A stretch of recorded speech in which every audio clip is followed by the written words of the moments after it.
को आने का प्रयोजन बताएं। मणि मांगे। जामवंत जी बोले ये मणि हम अपनी बिटिया को दे दिए हैं। भगवान बोले मणि चाहिए। जामवंत जी बोले फिर एक विकल्प है, क्या? आप मेरे बिटिया से विवाह कर लीजिए और बदले में मणि लेकर के चली जाइए। सो इस प्रकार भगवान का दूसरा विवाह जामवती जी के साथ हुआ। मणि ला करके सत्राजित को दे दिए। सत्राजित बड़ा लज्जित हुए महाराज, बड़े लज्जित हुए। सारे नगरवासी सत्राजित पर थूकने लगे, गाली देने लगे, इसने मेरे भगवान को चोर बनाया। सत्राजित गाली न सुने इसके लिए उन्होंने क्या किया, अपनी बिटिया सत्यभामा का विवाह भगवान के साथ तय कर दिया। और ससुर जी बन गए तो लोग प्रणाम करे, गाली ही न दे। इस प्रकार भगवान का तीसरा विवाह सत्यभामा के साथ हो गया। चौथा विवाह यमुना मैया कालिंदी के साथ हुआ था। पांचवा मित्रवृंदा के साथ हुआ था। छठा सत्या के साथ हुआ। सातवां भद्रा के साथ और आठवां लक्ष्मणा जी के साथ हुआ था। ये भगवान के 8 पटरानी हुई। 16,100 कैसे हुआ? बोले वो एक ही साथ हो गया। कैसे महाराज? कहते हैं कि एक नरकासुर नाम के राजा था जिसका नाम भौमासुर भी था। प्राग ज्योतिषपुर का राजा था और उसने निश्चय किया था कि हम जब भी विवाह करेंगे 20,000 कन्याओं के साथ विवाह करेंगे। अब तक उसने अपनी कारागृह में 16,100 को कैद करके रखा था। ठीक है, 16,100 को कैद करके रखा। सोचा 20,000 पूरी हो जाएंगे तो विवाह कर लेंगे। भगवान ने नरकासुर का अंत किए और उन कन्याओं को कारागृह से मुक्त कर दिए। भगवान बोले जाओ अब आप अपने घर जा सकती हो और अपने पिता के अनुसार बढ़िया सुंदर राजकुमार देख करके विवाह कर लेना। सबने हाथ जोड़कर कहा महाराज क्षमा करो, अब हमसे कोई सुंदर राजकुमार विवाह ही नहीं करेगा। क्यों? हम एक दूसरे के अधीन रह चुकी हैं, उसके कारागृह में बंदी बन करके रही हैं, कोई हमसे विवाह नहीं करने वाला। तब भगवान बोले हम क्या करें? सबने एक स्वर में कहा एक ही उपाय है महाराज, या तो हम गलत मार्ग को अपनाएं या आत्महत्या करें। भगवान बोले हम क्या कर सकते हैं? सबने एक स्वर में कहा कि आप चाहो तो हम सबसे विवाह कर लो। भगवान बोले 8 तो पहले से ही हैं, अब कितना करेंगे? सबने कहा प्रभु आप ईश्वर हो और ईश्वर समर्थवान होते हैं, कर तुम अगर तुम अन्यथा कर तुम समर्थ यह सह ईश्वर। सब कुछ करने में जो समर्थवान है वह ईश्वर है। भला आप तो कईयों को वर्ण कर सकते हैं। भगवान बोले ठीक है, 16,100 के साथ एक ही लगन एक ही मुहूर्त में विवाह कर लिए। इस प्रकार भगवान की पूरी पत्नियां कितनी हुई?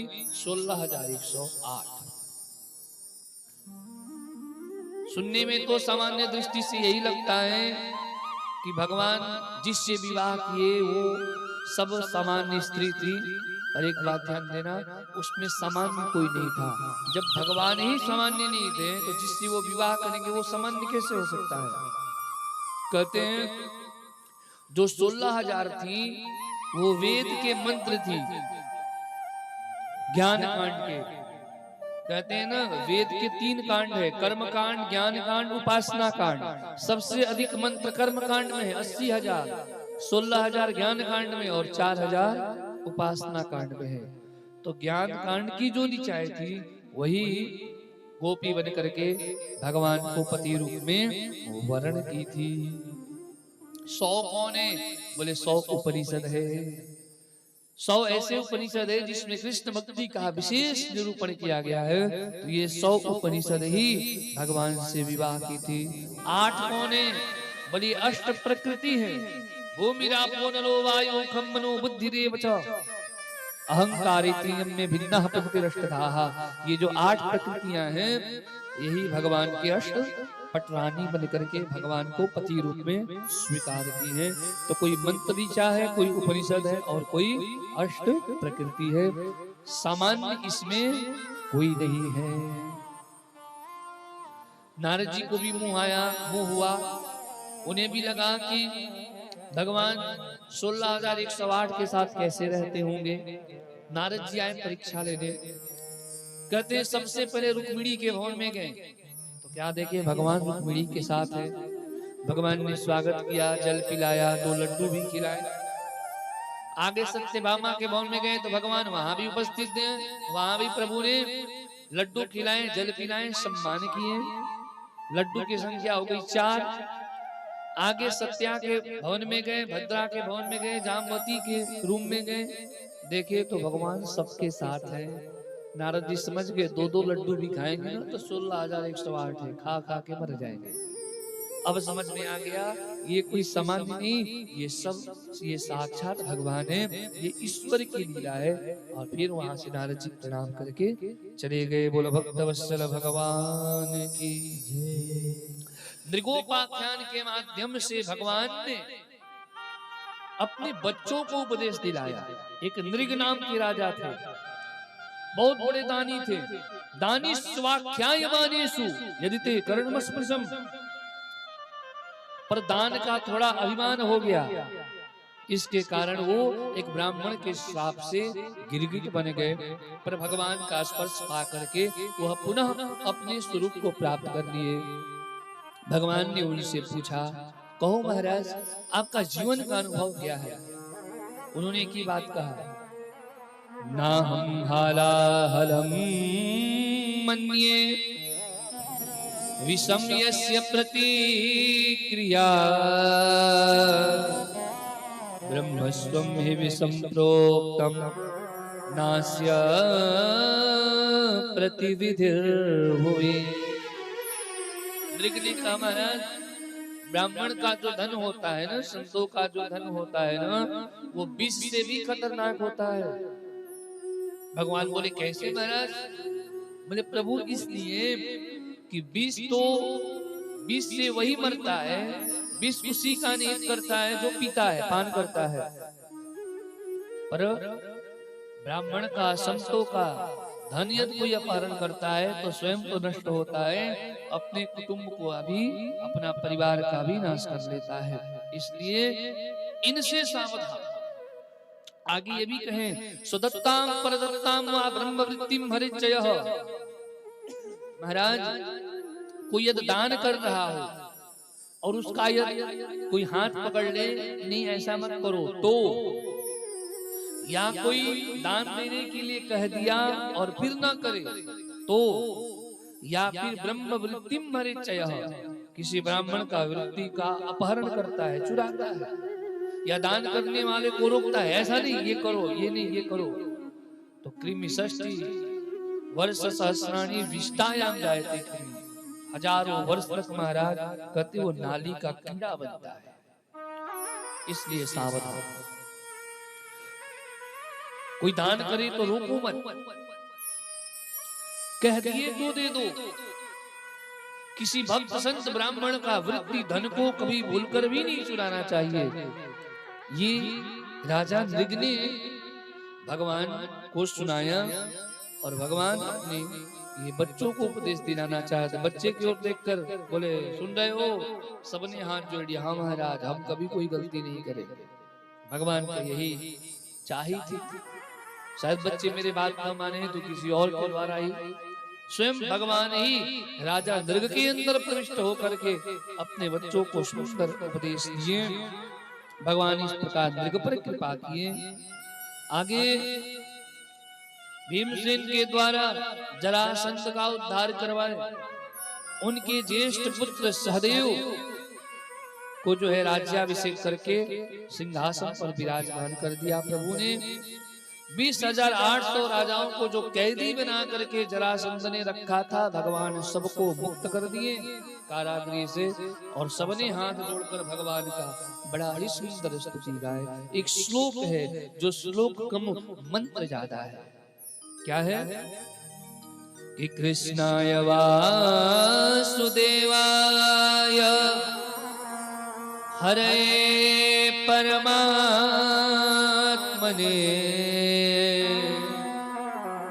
प्रणतक्लेशनाशाय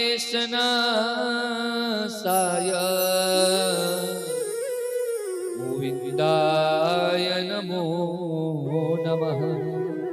कहते हैं जीवन में कभी आपत्ति विपत्ति आए और मार्ग न सूझे, लगे कि क्या करे क्या ना करे, कुछ समझ में ना आए, तो बस इस मंत्र का जप कर लेना, इस मंत्र का अनुसंधान कर लेना। कहते इस मंत्र के आश्रय लेने से व्यक्ति के सारे पाप ताप संताप नष्ट हो जाता है।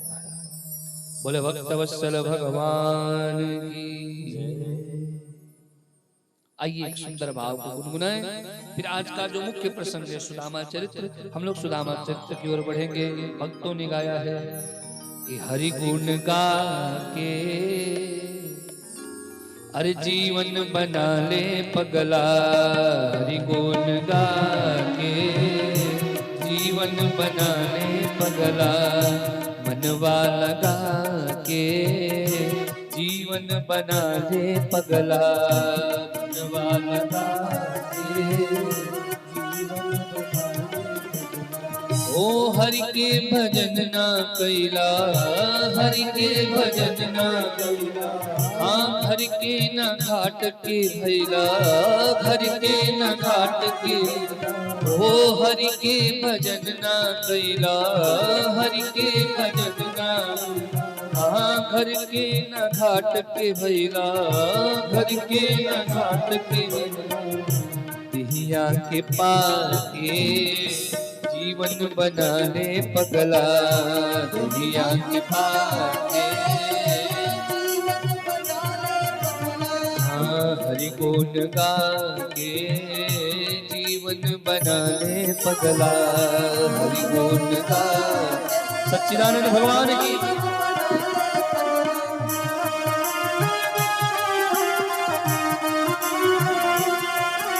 आज भाई समाज इफेक्ट बोलो इफेक्ट।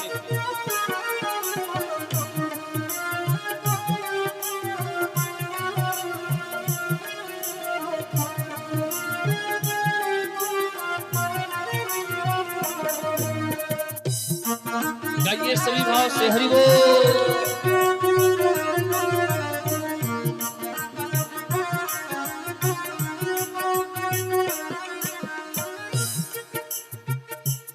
ओ गणिकाया जामिन गिरध, गणिकाया जामिन गिरध, सबरी हो गईली सिद्धा, सबरी हो गईली, हाँ गणिकाया जामिन गिरधा, गणिकाया जामिन, ओ सबरी हो गईली सिद्धा, सबरी हो गईली सिद्धा, प्रिय किया के जीवन बना ले पगला,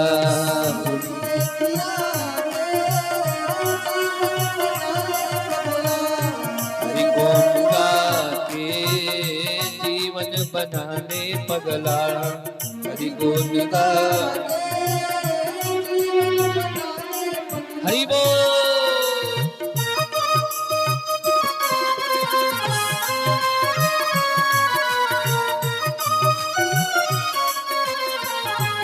ऊपर आके सब सुनो, बंद रख नहीं।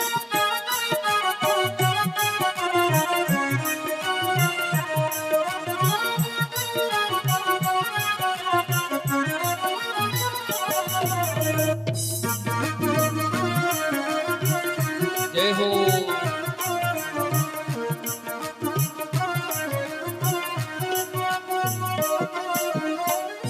गावेल दास गहतरी, गावेल दास गहतरी, माहुर हो गईली मिसरी, माहुर हो गईली, दिखलया जमा के जीवन बना ले पगला, दिखलया जमा के हरि गुण गा के जीवन बना ले पगला,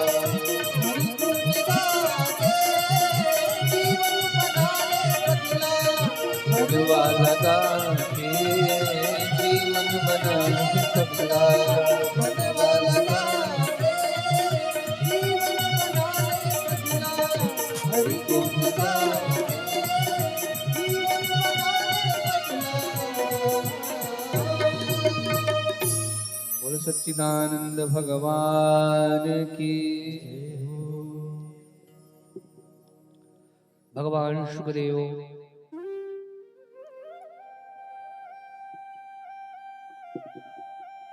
जब कहते हैं कि भगवान परम दीन वत्सल है, तो परीक्षित जी महाराज ने पूछा कि गुरुदेव भगवान दीन वत्सल कैसे हैं? क्या कभी दीनों पर कृपा किए हैं? सुखदेव भगवान बोले कि भगवान दीन वत्सल नहीं, परम दीन वत्सल है। केवल दीनों पर कृपा ही नहीं, अपने हृदय से लगाए हैं, अपने सिंहासन पर आसन पर स्थान दिए हैं महाराज। कौन है वो? तो यहीं से सुदामा चरित्र प्रारंभ करते हैं, जो आज का मुख्य प्रसंग है। सुखदेव भगवान कहते हैं, कृष्णस्यास्य सखा कश्चिद् ब्राह्मणो ब्रह्मवित्तमः विरक्त इंद्रियार्थेषु प्रशांतात्मा जितेन्द्रियः। कहते हैं सुदामा जी भगवान कृष्ण के पहले सखा थे, ब्राह्मण थे, ब्राह्मणों में भी श्रेष्ठ थे, ब्रह्मवित्तम थे। विरक्त इंद्रियार्थेषु परम विरक्त थे, हर स्थिति परिस्थिति में प्रसन्न चित्त रहने वाले थे और परम जितेंद्रिय थे महाराज। सुखदेव भगवान ने सुदामा जी के लिए बहुत सुंदर संबोधन किए। यूं कहे तो इतना संबोधन किसी और के लिए सुखदेव भगवान ने नहीं किया जितना सुदामा के लिए किए थे। देखिए सुदामा गरीब थे पर दरिद्र नहीं थे। गरीब होना अलग बात है, दरिद्र होना अलग है। जिसके पास एक रुपए नहीं वो भी गरीब हो सकता है, और दरिद्र जिसके पास अनंत संपत्ति है फिर भी उसकी तृष्णाएं शांत नहीं हुई, लगा भी और भी कहीं यहां से भी चुरा ले, वहां से भी हड़प ले, सतु भव तो दरिद्र, वो दरिद्र है। निश्चित में सुदामा जी बहुत ही गरीब थे, पर धन से गरीब थे। भगवत भजन से वो बहुत बड़े धनवंत थे, भगवान का भजन बहुत करते थे। दो चार द्वारों पर जाते थे, खड़े होकर के कुछ मिल गया तो लेकर चले आते थे, पर मांगते नहीं थे। नहीं मिला तो भी चले आते थे। प्रशांत आत्मा कैसे थे? बोले महाराज जब भिक्षा में कुछ मिल जाए तो प्रसन्न, और नहीं मिलता था तो भी प्रसन्न होकर के भगवान का आभार प्रकट करते थे, शुक्र गुजार करते थे। प्रभु अच्छा हुआ कि आज कुछ भिक्षा नहीं मिली। क्यों? भिक्षा मिलती तो उसको बनाने में, भोग लगाने में, खाने में, बर्तन आदि धुलने में, घर गृहस्थी में जो 1-2 घंटा समय जाता, उतना देर हम आपका भजन कर लेंगे, 5-10 माला कर लेंगे। ऐसे सुदामा जी थे। कहते एक बार बच्चे घर में बहुत भूखे थे महाराज, पत्नी भी थी जिनका नाम सुशीला था। बच्चे थे, एक बार भूख के मारे रो रहे थे।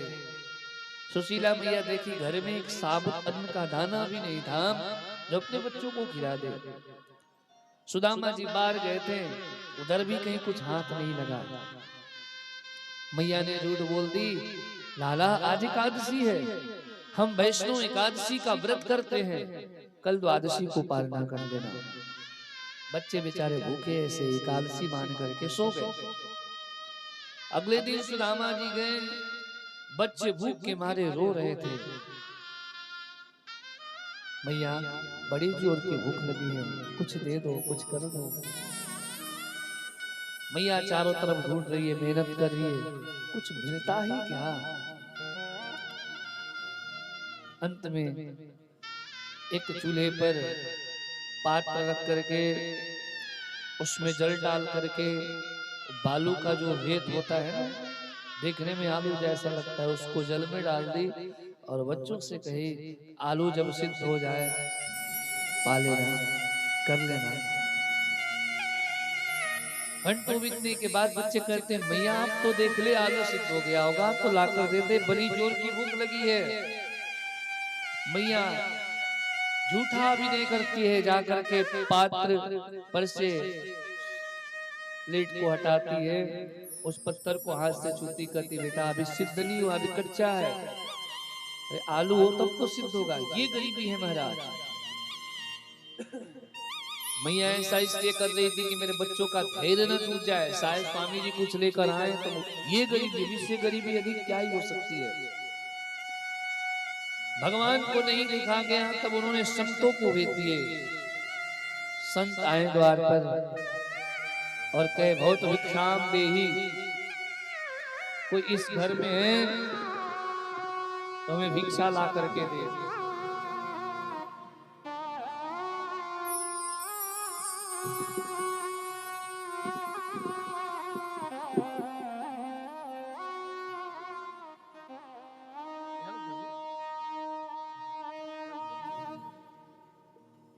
सच्चिदानंद भगवान की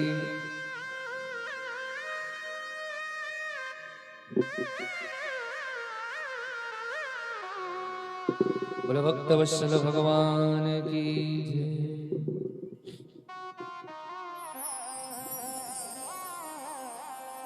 संत जब आए और कहे भैया हमें भिक्षा चाहिए, कुछ हमें ला कर दो। सुशीला मैया घबरा गई, घर में तो कुछ है नहीं और मैं इनको मना करूंगी कि हमारे घर में कुछ है नहीं तो ये नाराज हो जाएंगे। क्यों? इनको लगेगा ये नास्तिक है, हम संतों का अपमान करना चाह रही है, कुछ देना नहीं चाहती, इसलिए ऐसा बोल रही है। संत श्राप न दे दे, कुपित न हो जाए। सुशीला मैया ने कही भगवान क्षमा करिए, इस समय हम कोई सेवा नहीं कर सकते। क्यों? हमारे घर में सूतक लगा है। कैसा सूतक माँ? जनना सोच। हाँ हाँ महाराज, मेरे घर में एक बिटिया का जन्म हुआ है, कन्या जन्म ली है। महात्मा बोले अच्छा अच्छा, उस कन्या का नाम क्या रखी हो? सुशीला मैया बोली उस कन्या का नाम दरिद्रा रखी है, वो दरिद्रा है। संत समझ गए, ओहो अच्छा, तो तुम्हारे घर में दरिद्रता पड़ी हुई है। जी महाराज, मेरे घर में दरिद्रता आई है, कुछ नहीं है मेरे घर में, बच्चे भूखे पड़े हुए हैं, हम आपको क्या ही दे सकती हैं। संतों को दया आ गई, अरे कहां तुम्हारे पति की वो मित्र द्वारिकाधीश हैं, द्वारिका नरेश हैं, और आज तुम्हारा पति दर दर भटक रहा है। एक बार तुम द्वारिकाधीश के पास चले जाओगे ना, तुम्हारे पति चले जाएंगे तो वो बहुत कुछ दे देंगे। संत मंत्र दे करके चले गए। सुदामा जी आए तो मैया तो हट करके बैठ गई, आपके द्वारिकाधीश मित्र हैं, आपने कभी बताया नहीं। सुदामा जी बोले क्या ही बताना, वो कहाँ राजा महाराजा, मैं कहाँ निर्धन, किसी ने कहूंगा तो कोई यकीन भी नहीं मानेगा। महाराज एक बार मेरी बात मानो, आप अपने मित्र के पास जाओ ना, देखो तो सही हमारे घर में क्या दयनीय स्थिति है, मेरे बच्चे भूखे मर रहे हैं, कम से कम बच्चों के लिए तो थोड़ा सा सोचो। सुदामा जी बोले देख सुशीला, तुम भगवान के पास जाने के लिए कहोगी तो हम चले जाएंगे, लेकिन तुम कुछ मांगने के लिए कहोगी ना तो मांग नहीं सकते। क्यों? सुदामा परम विरक्त थे। सुशीला मैया समझ गई, मांगने के लिए कहूंगी तो ये जाएंगे ही नहीं। यद्यपि मैया ने कही कि मित्र से नहीं मांग सकते हो ना, भगवान से तो भक्त मांग ही रहता है, भगवान से तो मांग सकते हो। सुदामा जी बोले भगवान से भी नहीं मांगना चाहिए।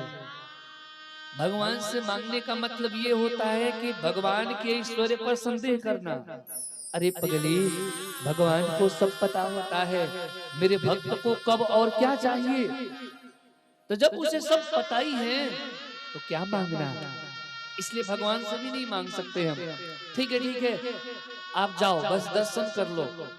सुशीला मियां सोची इनकी जो देह की स्थिति है, दशा है, इसी को देखकर भगवान समझ जाएंगे। सुदामा जी बोले हमारे पास तो कुछ है भी नहीं देवी, मैं अपने मित्र के लिए क्या लेकर के जाऊंगा। निहत्थे नहीं जाते, मित्र के घर गुरु के घर कुछ ना कुछ लेकर ही जाना चाहिए। मैया बोली रुको, मैं अभी व्यवस्था करती हूँ। पड़ोसिन के पास गई, 2-3 घरों में जाकर के कहते हैं 4 मुट्ठी चावल लेकर के मैया चली आई। याचित्वा चतुरोन मुष्टिन विप्रान पृथुकतंडुला। 4 घरों से 4 मुट्ठी चावल मैया लेकर के आई। अब उस 4 मुट्ठी चावल को दे किसमें, उसके लिए एक साबुत घर में वस्त्र भी दिया। सड़ा गला सा सुदामा जी की धोती कई जगह से फटी हुई, उसी के कई चपोते करके उसमें चावल बांध करके दे दी। भगवान यही अपने मित्र को भेंट देना।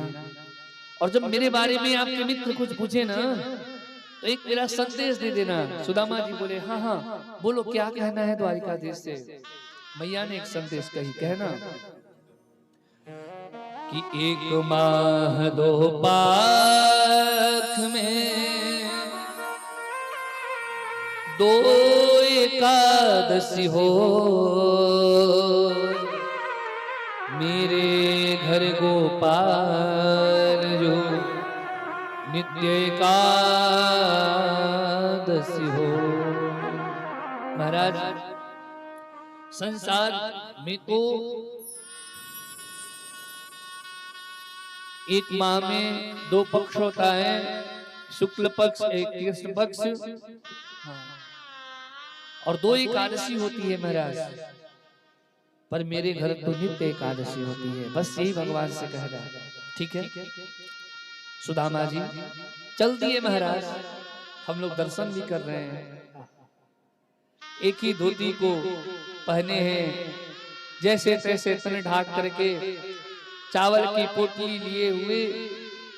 और आज सुदामा जी द्वारिकाधीश से मिलने के लिए चले हैं महाराज। कहते हैं जैसे ही द्वार पर गए ना, द्वार पर जब गए ना तो एक कन्या थी जो रो रही थी। सुदामा जी पूछे देवी जी तुम कौन हो, क्यों रो रही हो। वो कन्या बोली कि सुदामा तुम द्वारिकाधीश के पास जा रहे हो इसलिए हम रो रही हैं। सुदामा जी बोले अरे बेटी तुम भी मेरे साथ चलो ना, रो क्यों रही, चलो हम भी तुम्हें द्वारिकाधीश का दर्शन कराते हैं। वो कन्या बोली नहीं सुदामा, हम द्वारिकाधीश के पास नहीं जा सकते हैं। क्यों। कन्या बोली सुदामा मेरा नाम दरिद्रा है और अब तक तुम्हारे घर में मेरा वास था, अब तुम भगवान के पास जा रहे हो इसलिए अब हम दरिद्रा भी तुम्हारे घर को छोड़कर जा रही है। क्यों। जो जीव इस जगत को छोड़ करके इस जगन्नाथ को छोड़कर जगन्नाथ के शरण में जाता है, भगवान के शरण में जाता है, हम दुख दरिद्रा उसके घर को छोड़ करके कोसों दूर चली जाती है। अरे सुदामा जी भगवान से मिलने के लिए पहला कदम चौखट के बाहर रखे, उसी समय दरिद्रा उनका घर छोड़ करके दूर चली गई। सुदामा तो उसी समय मालामाल हो गए। बोले सच्चिदानंद भगवान की जय हो।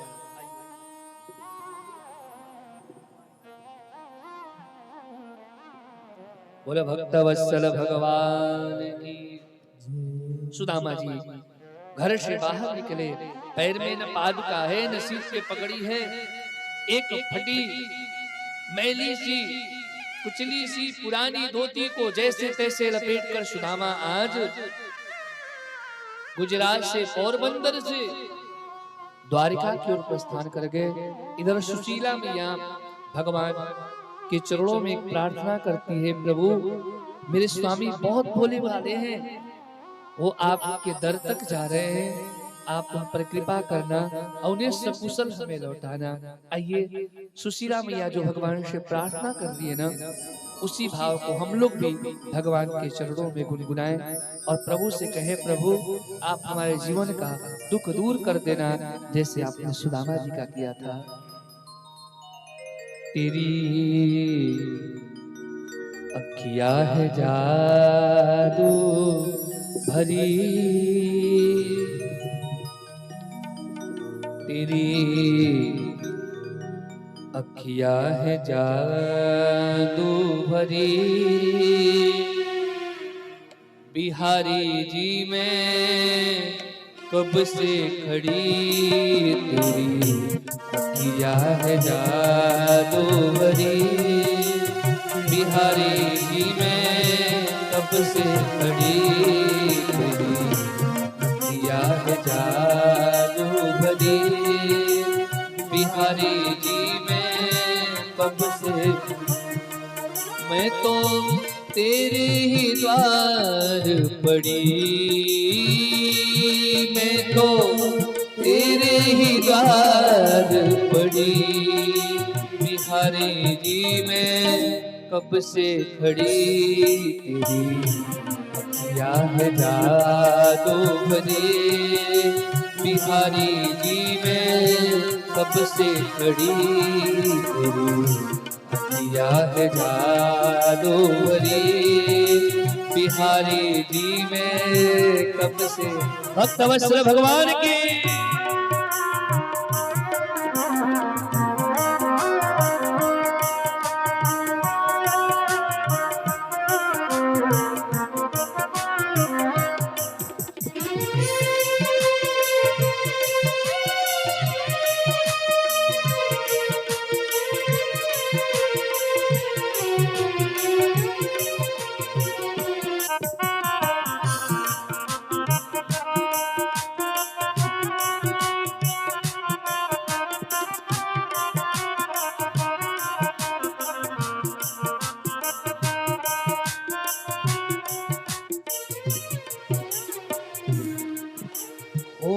सुन लो हे हरि दास के स्वामी, बांके बिहारी अंतर्यामी, सुन लो हे हरि दास के स्वामी,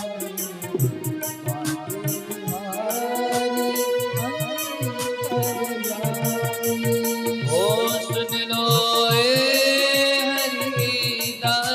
के स्वामी, बांके बिहारी अंतर्यामी, सुन लो हे हरि दास के स्वामी, बांके बिहारी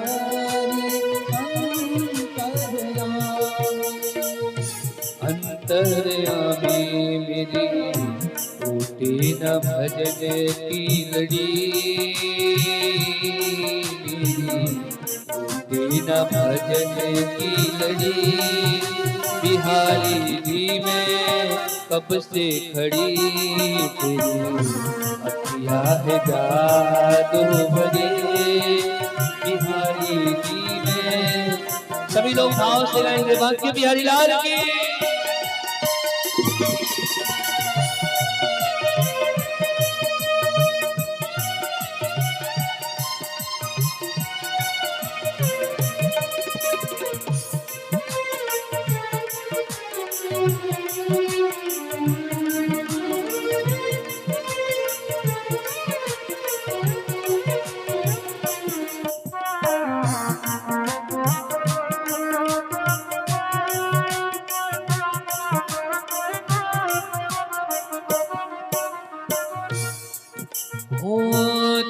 सा ठाकुर और न पाया, यही ते मैंने नेह लगाया।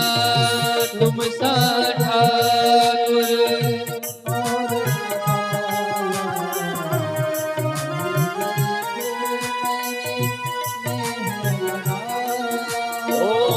तुम सा ठाकुर और न पाया, यही ते मेरे नेह लगाया। तुम सा ठाकुर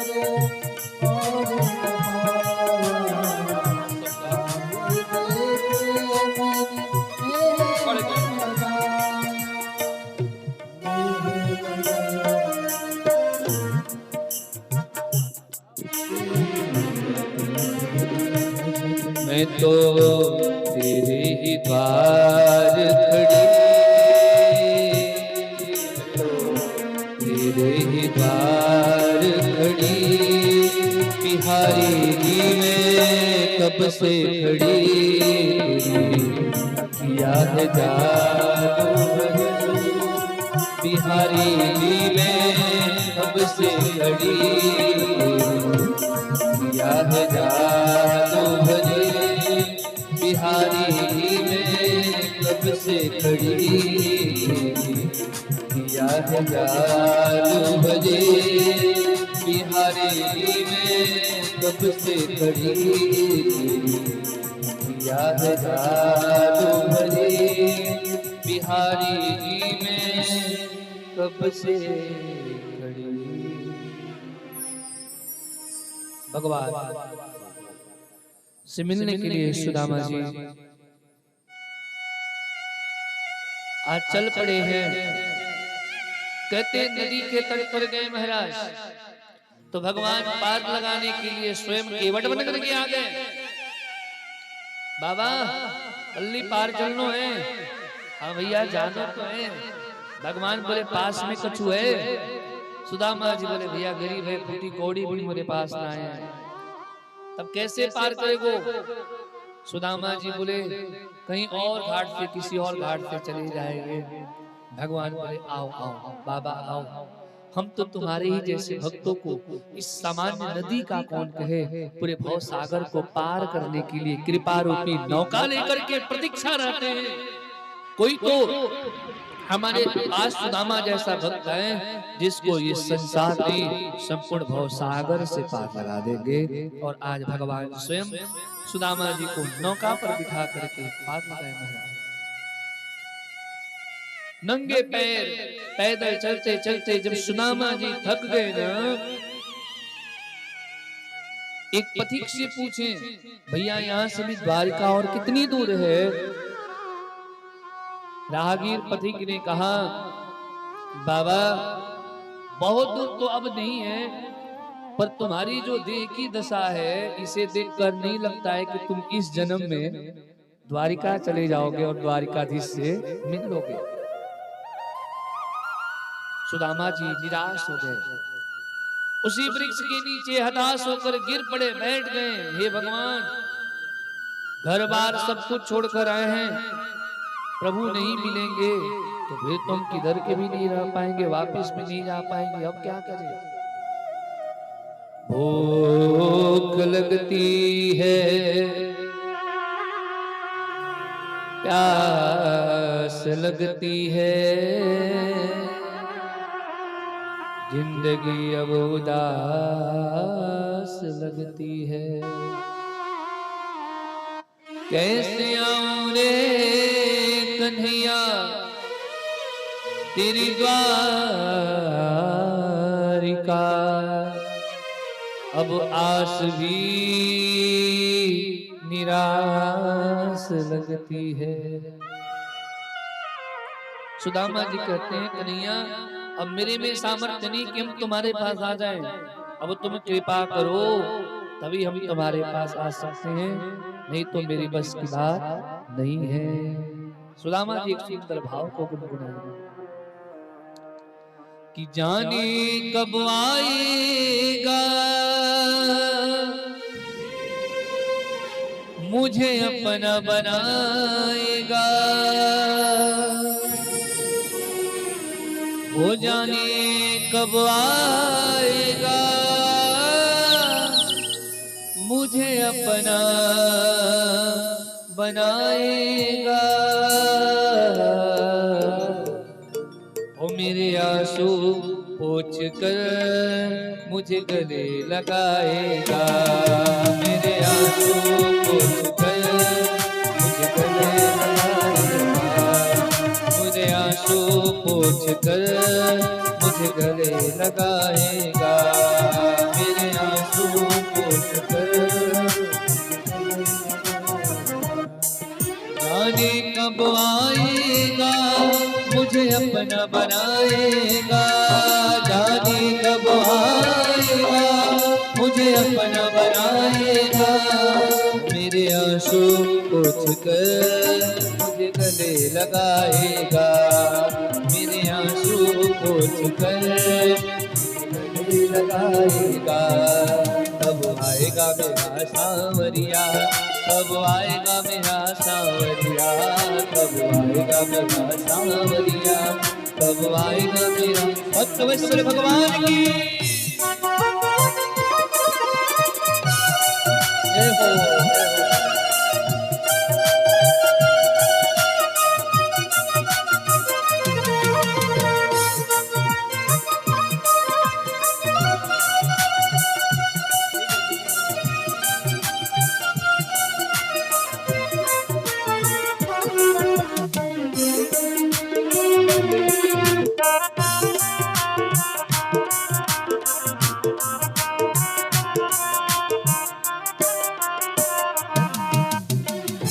थक गए मेरे रस्ता निहार के, थक गए मेरे रस्ता निहार के।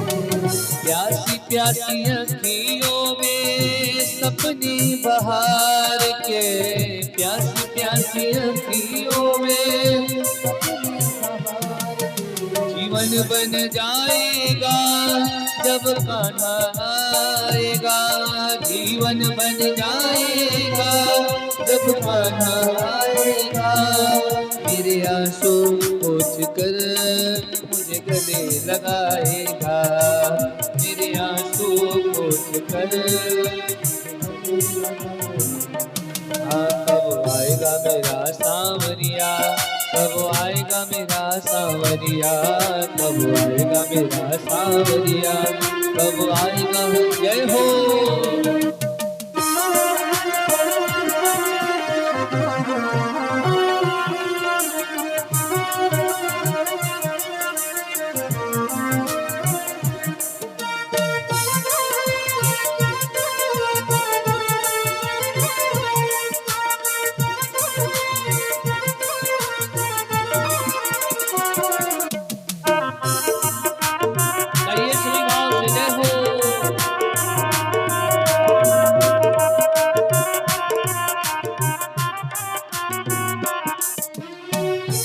बनो ना कठोर थोड़ी दया से भी काम लो।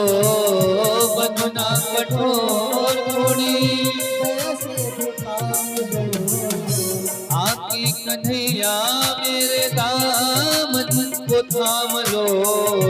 आके कन्हैया मेरे दामन को थाम लो। सेवक बन जाएगा जो हरि गुण गाएगा। सेवक बन जाएगा वो सेवक बन जाएगा जो हरि गुण गाएगा। सेवक बन जाएगा जो हरि गुण गाएगा। मेरे आंसू पोंछ कर मुझे गले लगाएगा। मेरे आंसू पोंछ कर गले लगाएगा।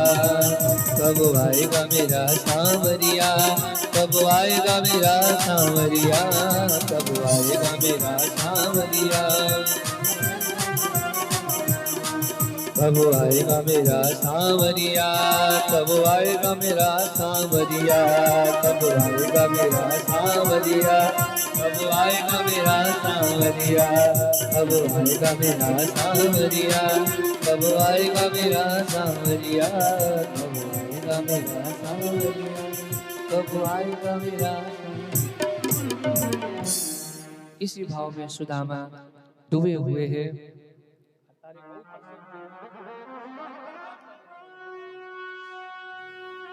भगवान को भाव से पुकार रहे हैं, प्रभु आप ही चाहो तो बुला सकते हो, अब मेरे में क्षमता नहीं कि मैं आप तक यात्रा करके आ जाऊं। भगवान ने योग माया को आदेश किया, सुदामा जी को योग माया ने द्वारिका में ला करके रख दी।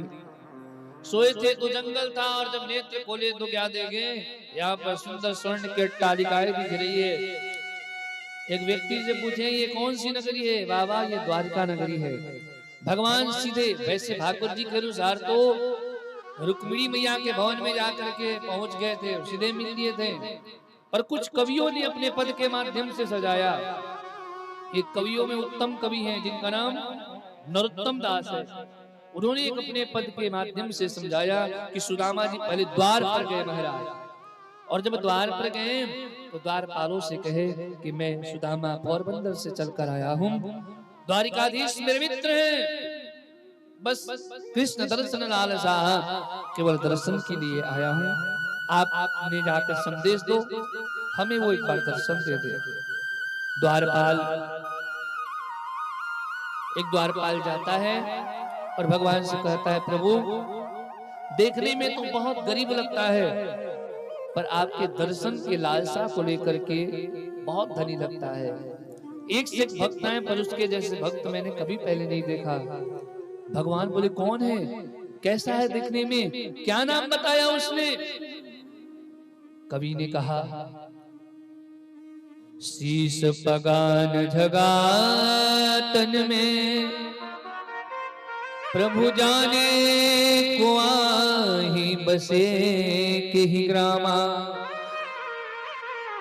धोती पटी सिलटी दुपटी अरुपायो पान की नहीं सामा, कि द्वार खड़ो दुर्बल रयो चकी सो वसुधा अभिरामा, पूछत दीन दयाल को धाम, बतावत आपनो नाम सुदामा। जैसे ही द्वारपाल ने प्रभु से कहा, प्रभु अपना नाम सुदामा बता रहा है, सुदामा नाम सुनते ही भगवान अपने सिंहासन से कूद पड़े, दौड़ पड़े, और दौड़ करके सारे देहलियों को पार करते, अरे मेरा मित्र सुदामा आया है, और जाकर के सुदामा जी को अपने हृदय से लगा लिया। बोले भक्त वत्सल भगवान की। कहते हैं सुखदेव भगवान राजन, जिस वेग से भगवान अपने मित्र सुदामा से मिलने के लिए दौड़े हैं, उस वेग का वर्णन नहीं किया जा सकता है, वर्णन नहीं किया जा सकता। भगवान जब सिंहासन से कूदे महाराज, मोर मुकुट कहीं गिरा, दौड़े तो चरण पादुका कहीं, उत्तरीय वस्त्र कहीं, नंगे पैर आए अपने मित्र से मिलने के लिए दौड़े। क्यों?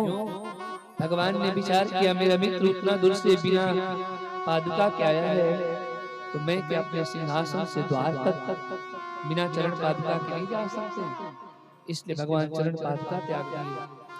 मेरा मित्र बिना सिर पर कोई पगड़ी बांधे हुए जैसे तैसे वस्त्र लपेट करके उतना दूर से हमसे मिलने आया है, मैं कृष्ण भी आज बिना मुकुट धारण किए अपने मित्र से मिलने जाऊंगा। कहने का भाव, सुदामा जी से भगवान द्वारिकाधीश मिलने गए हैं ना, तो आज द्वारिकाधीश बनकर नहीं मिलने गए, अरे आज द्वारिकाधीश सुदामा से सुदामा ही बनकर के मिलने गए हैं। और कभी भी मित्र से मिले हो प्यारे, अपने मित्र से मिलने जाओ तो अपनी हैसियत लेकर के, धन का अभिमान, वैभव का अभिमान लेकर नहीं जाना चाहिए कि मित्र को लज्जा आए, उसे अपने पर संकोच हो, अपने पर शर्म आए। अपितु जैसा मित्र है, मित्र से मित्र के तरह ही मिलो। और भगवान द्वारिकाधीश आज द्वारिकाधीश बन करके नहीं, सुदामा ही बनकर मिलने गए। कोई सुरक्षा, कोई सैनिक, सेनापति कुछ भी नहीं, स्वतंत्र गए। सेनापति और सेना नायक तो पीछे पीछे भगवान के दौड़ रहे थे। इस दृश्य को ब्रह्मादि देवता देख करके आश्चर्यचकित रह गए। ऐसे इस ब्राह्मण में क्या है जो भगवान आज नंगे पैर दौड़ रहे मिलने के लिए और अपने हृदय से लगा रहे हैं। ये सुख तो हम ब्रह्मादि देवताओं को भी नहीं प्राप्त हुआ। भगवान चरणों में बैठ गए। रुक्मिणी मियां को इशारा किए, जाओ इस ब्राह्मण का पैर पखारने के लिए थोड़ा जल लेकर के आओ परात में।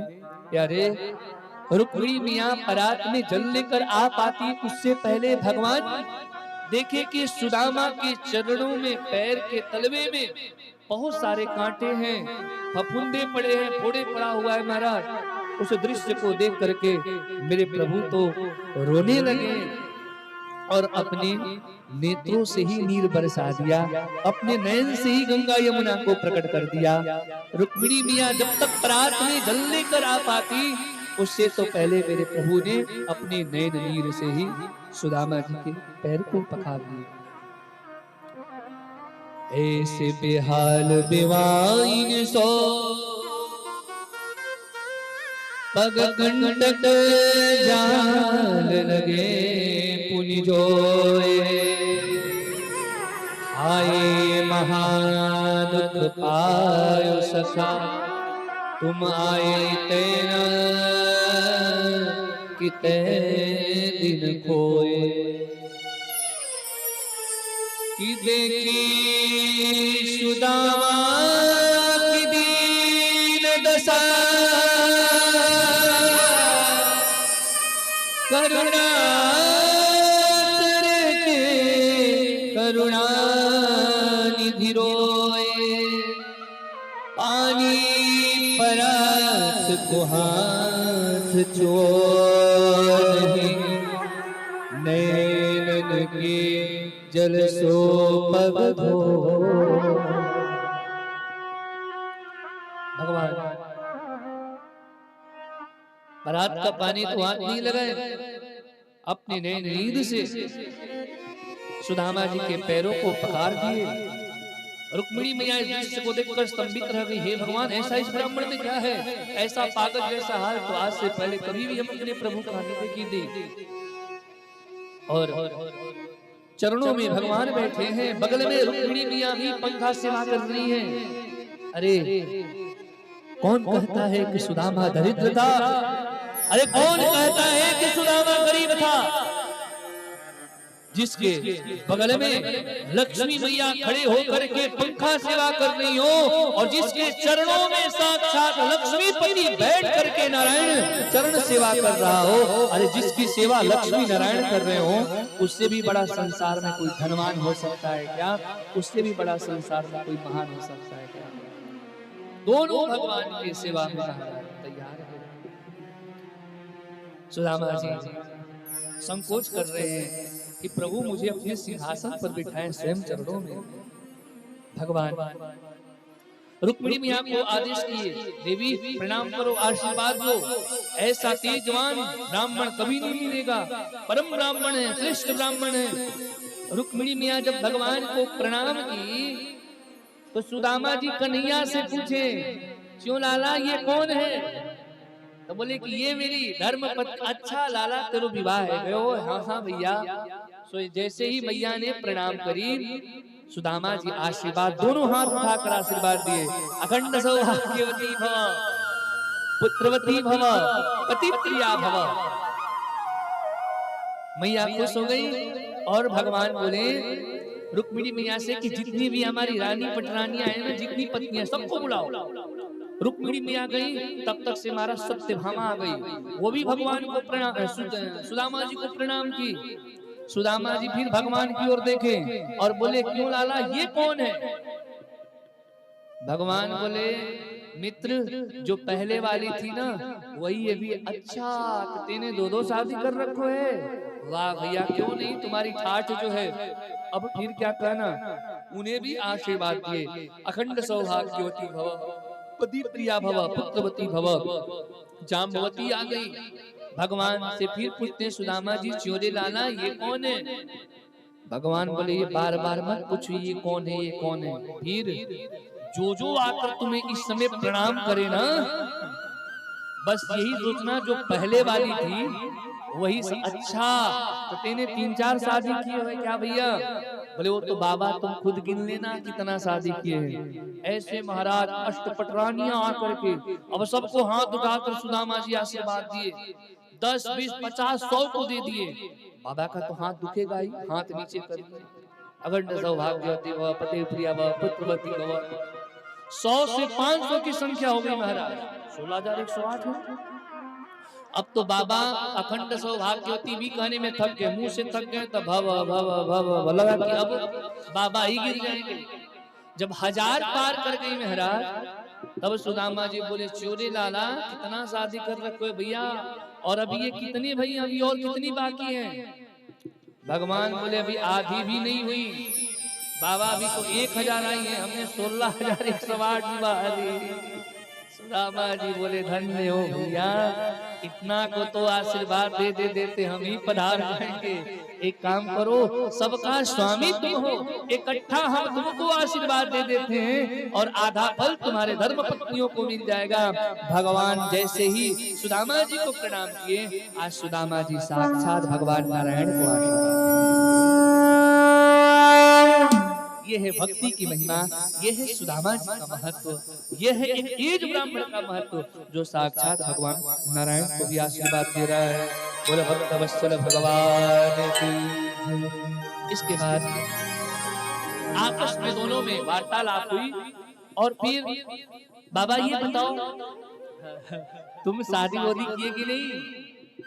क्योंकि मित्र तुम बचपन से ही बाबा जैसे रहते थे, हमें डर था कि तुम कहीं महात्मा न बन जाओ। विवाह किए? सुदामा जी बोले हाँ हाँ कन्हैया तुम्हारे आशीर्वाद से विवाह कर दिए। और भाभी कैसी है? अरे जैसा नाम वैसा गुण है, नाम सुशीला परम सुशील है, बाल बच्चे वो भी हैं। अच्छा तो भाभी तो फिर हमारे लिए कुछ भेजी ही होगी। अब तो सुदामा जी की हालत खराब हुई। हे भगवान, इतना समाज है, इतने सैनिक, सेनापति, मंत्री, महामंत्री, बड़े बड़े राजघराने से आई हुई इनकी पत्नियां, अष्टपटरानियां, इनके सामने में वो कैसे पोटली दिखाऊंगा, उसमें वो सड़ा गला सा, पुराना सा, टूटा फूटा सा चावल, मेरी कितनी बेइज्जती होगी। सुदामा जी झूठ बोलती है, ना ना ना ना कन्हैया देखो हम थोड़े घर में करीब ही है और हम जल्दी जल्दी में आए ना, इसलिए भूल गए, हम कुछ नहीं लेकर आए हैं। भगवान बोले मुझे तुम झूठ बोलना नहीं छोड़े, ऐसा हो ही नहीं सकता है, भाभी जरूर कुछ दी होंगी। नहीं नहीं भैया, और भगवान अपने उस हाथ के कंधे के अंदर उस पोटली को छुपाए थे, जोर से हाथ दबाए थे। कन्हैया बोले हाथ क्यों दबा रखे हो? अरे भैया दर्द करने नहीं कुछ रखे हो इसमें। और भगवान उस पोटली को देख लिए और सुदामा जी के अंदर से हठात उस पोटली को छीन लिए।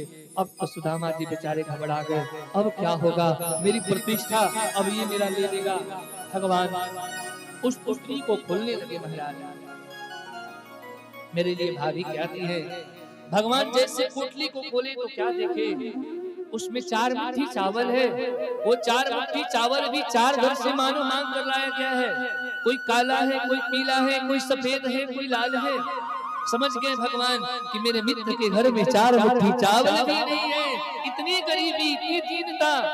भगवान ने पहले तो अश्रु बहाए, फिर 1 मुट्ठी चावल को लेकर के प्रभु ने भोग लगाया, स्वयं खाए और 1 मुट्ठी चावल खा करके मानो आज सुदामा को 1 लोक का ऐश्वर्य प्रदान कर दिए।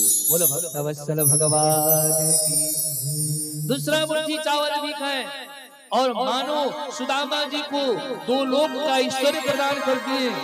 तीसरा मुट्ठी लेकर के जैसे ही खाने जा रहे थे, त्रैलोक्य देने जा रहे थे, रुक्मिणी मियां आकर के हाथ पकड़ ली। अरे स्वामी, ये क्या कर रहे हो? इस ब्राह्मण को 2 लोक का ईश्वर दे दिए, त्रैलोक्य दे दोगे तो क्या तुम सुदामा और हमें सुशीला बनाओगे? अरे अपना लोक तो मत दो ना, कम से कम अपने लिए छोड़ो। और फिर वही रुक्मिणी मियां उस चावल को लेकर के कहती है कि ये दिव्य प्रसाद है, और भी हमारी हैं बहनें हैं, आपकी पत्नियां हैं, ये सबको प्रसाद बांट देने दो।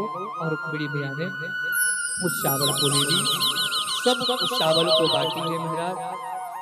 अंत में भगवान अंतपुर में ले गए, सुदामा जी को स्नान कराएं, सुंदर राशि वस्त्र पहनाएं, कुशल क्षेम हुआ।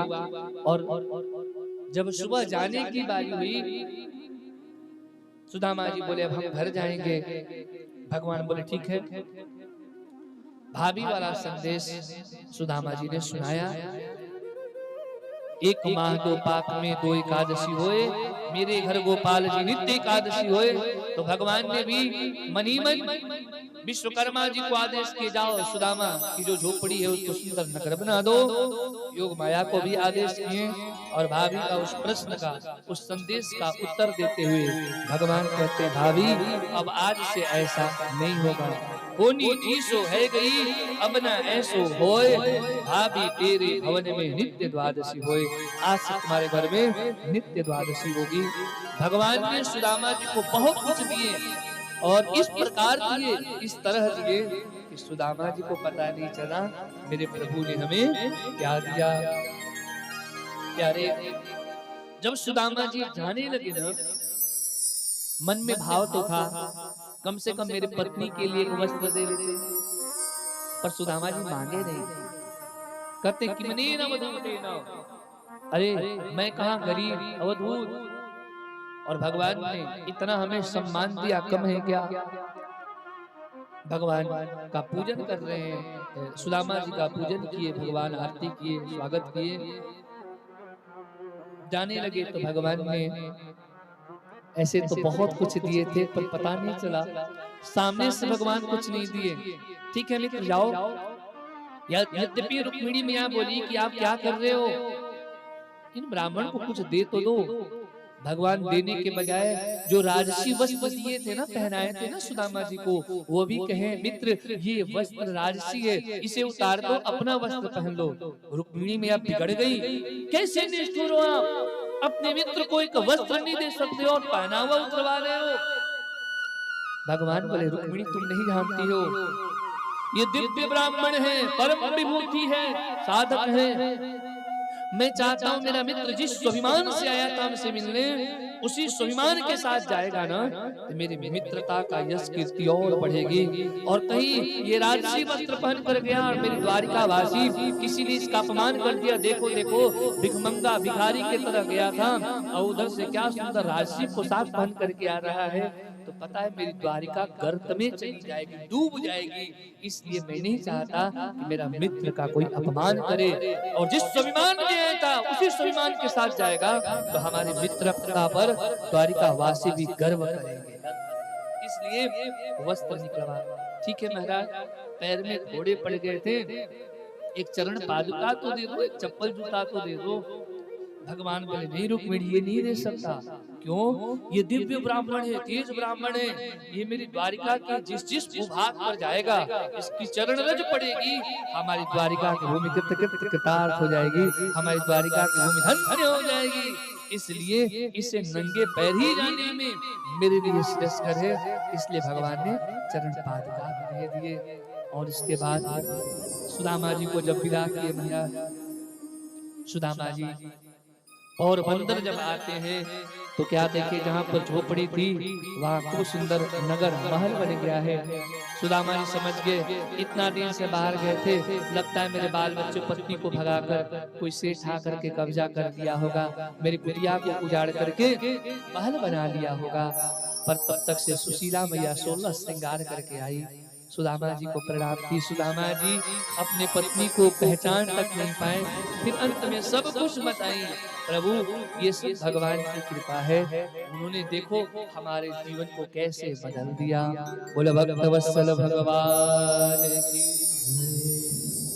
इसके बाद इसी के साथ सुदामा चरित्र विश्राम होता है। इस प्रकार भगवान सुदामा जी पर कृपा करके दीन वत्सल नहीं परम दीन वत्सल बने। वसुदेव जी के कहने पर कुरुक्षेत्र में भगवान ने यज्ञोत्सव किया।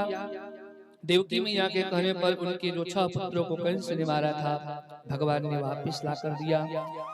सुभद्रा हरण करवा करके अर्जुन के साथ विवाह करवाए। वेदस्तुति का वर्णन है। भृगु जी द्वारा त्रिदेवों की परीक्षा का प्रसंग है। और इसके बाद इस भागवत जी के 10वां स्कंद विश्राम होता है। एकादश स्कंद जिसको मुक्ति स्कंद कहा गया है।